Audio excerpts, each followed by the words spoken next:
It is my belief that so many golfers are using clubs which are simply too hard to hit.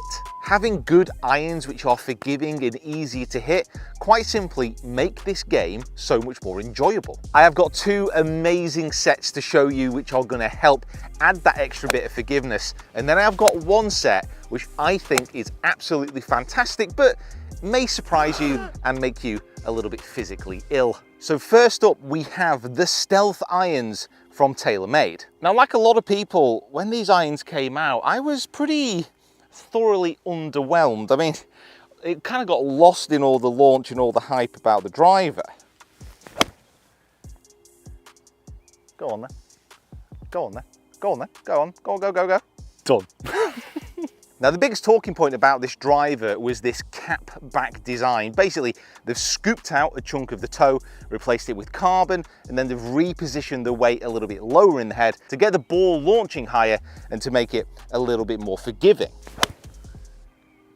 Oh my word, those two are just absolutely tracking down the flag. These are legitimately my first two swings of the day.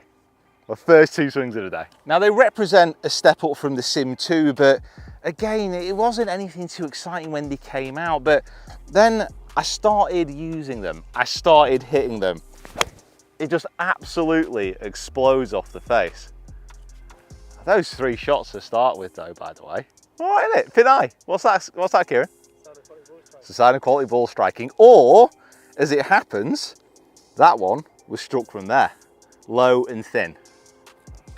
So these irons are very much what I would call a modern loft. This is an A-time, but I'll throw up the spec sheet of the Stealth, and this is something you're going to see in most of the forgiving irons nowadays. Very low lofts, and yet the ball is launching super, super high with a low spin. I mean, I'm 180 yards here from the green, got an A-time, and I honestly don't think I'm going to have to hit this full. I'm just going to do a nice, smooth Monty swing. Like, I honestly might put these in the bag. Go in the hole. It's almost cleared the green. It's almost cleared the green. That's probably gone about 190 yards. It shouldn't be a surprise though, because these irons have the inverted cone technology that TaylorMade use on their drivers. They've got this speed pocket which is just behind the club face, which helps it flex. These are rockets. So these Stealths would set you back £729. We will convert that into dollars, and that's just from a quick internet search, but that's only from 5 to pitching wedge, so 6 irons. So they are top end of the market.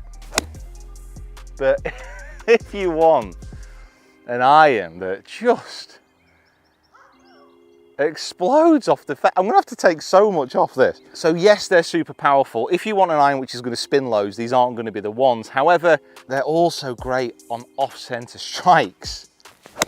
So that was a nice little 3/4 swing, that. Go on, kick off that bunker, feed round.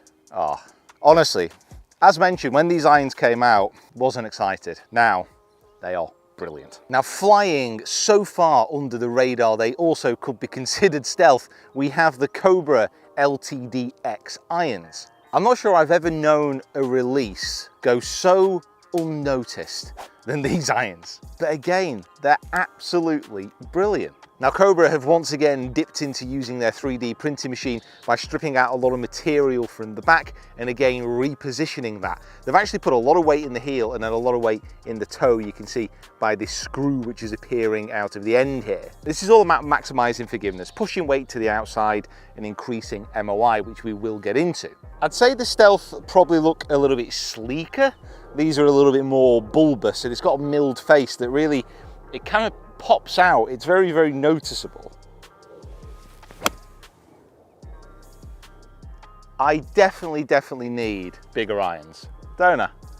I definitely need bigger irons. I'm not Mr. Green yet.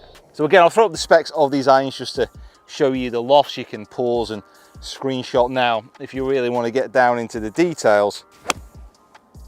Oh, I might have missed the green. I might have missed the green. I might have missed it. Miles away. Take back everything I've ever said. So they do come in slightly cheaper.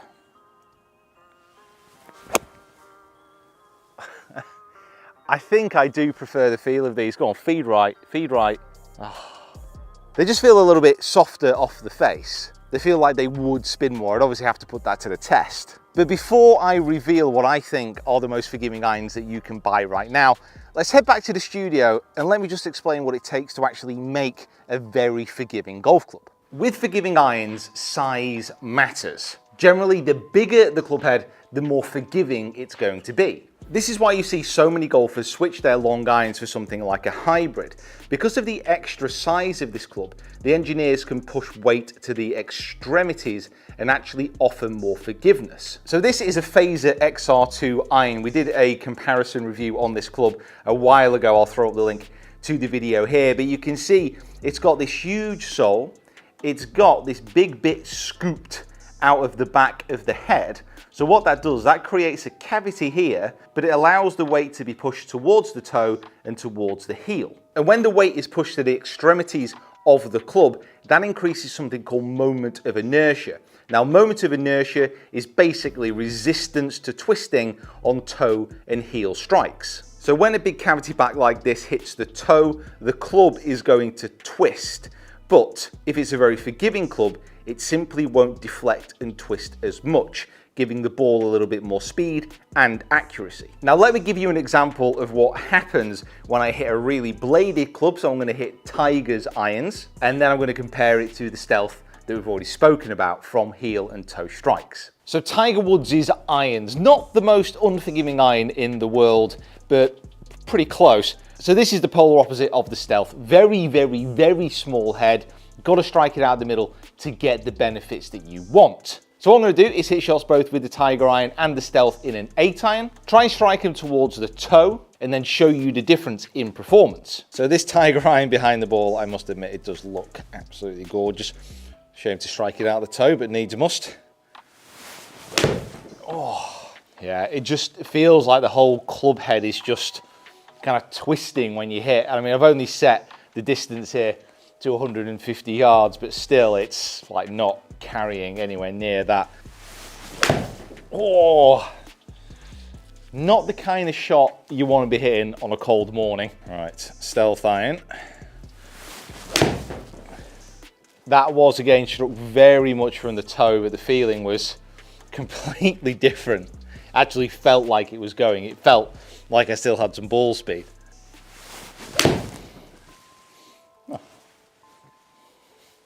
You get a nice little draw with it. Okay, let's have a look at the results. I managed to get the strikes pretty consistently out of the toe. In fact, I'd probably say the Stealth on average, I was hitting even more out of the toe, which makes these results, although not surprising, very understandable when we're talking about a most forgiving irons video. So dynamic loft on the Stealth was coming out much lower, and I'll actually throw up both the Stealth and the Tiger Woods iron lofts here in the 8 iron. You can see there's quite a big difference there, so you would expect the Stealth to be going further. It felt so much better from the toe, it really, really did. The Tiger iron just felt like it was twisting away and I was losing all the feel in the distance, whereas the Stealth still felt like I was actually getting some decent distance on the ball. The swing speeds were very similar at 86 miles an hour. But the ball speed difference, 104.9 for the Tiger iron and 109.5 for the Stealth. A little bit less backspin with the Stealth iron and a lower launch, which could be down to the dynamic loft, but also carry distances. So 141 with the Tiger iron and 151 with the Stealth. And this is the difference that you can have if you go for a more forgiving iron. So ladies and gentlemen, my choice for the most forgiving iron of this year. I must warn you not to scream. It is the Wilson Launchpad. Now, first of all, I must apologize. I know a few of you may have just seen your dinner for the second time because they are really that ugly. But it is not the look that I'm bothered about with this club. It is about the forgiveness and it is about the performance. And this might interest you. It's also about the price because these are significantly cheaper than the other two sets, coming in at £569. I've also got these in graphite shafts, but that's just an added extra. Oh, come off the slope. Go on, bounce in. Go on. Oh, don't stay there. Now, when you put these clubs behind the ball, they are just like hybrids, basically. And while they might not be the best looking, they are more forgiving than Mary Poppins on Kite Day. And they just fly. Oh my word, look at that. That is massive. Hello, go in, go in. Oh! That flew so far. How? I pulled my 5-iron out. I reckon we must be 210, 220. 210 yards. Price to Kieran with these super duper irons. I'm going to try and get there with the 7. Once more, I'm going to throw up the specs of these irons. And I've got to be honest, these are maybe my favourite for a couple of reasons, but one of the main ones is just it's so simple. It's a hollow-headed construction. The weight is shoved out to the boundaries and it just flies off the face from the heel to the toe, the bottom to the top, and can I muscle a 7-iron there? Come on. Oh, it's a bit thin. It's cutting. Back edge of the green, I thinned the absolute arse out of that. Cut back a touch. Kick off the bank. Look at that, man.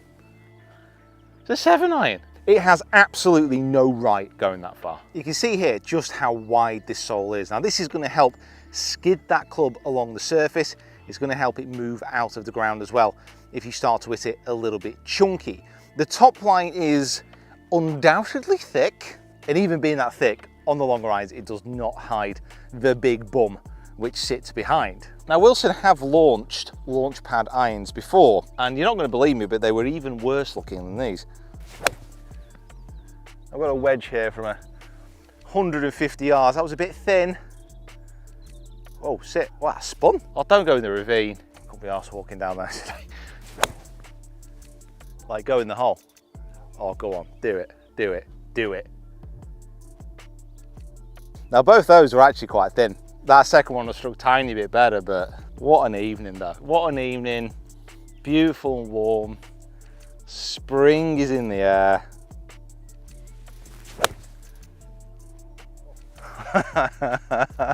Go on then.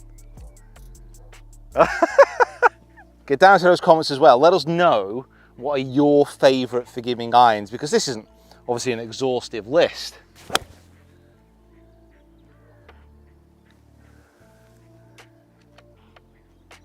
Oh, why am I using blades? Why am I even bothering? Why don't I have 5.5 regular even flow graphite shafts with launch pad Wilson irons? Why don't I do it? Why don't I do it?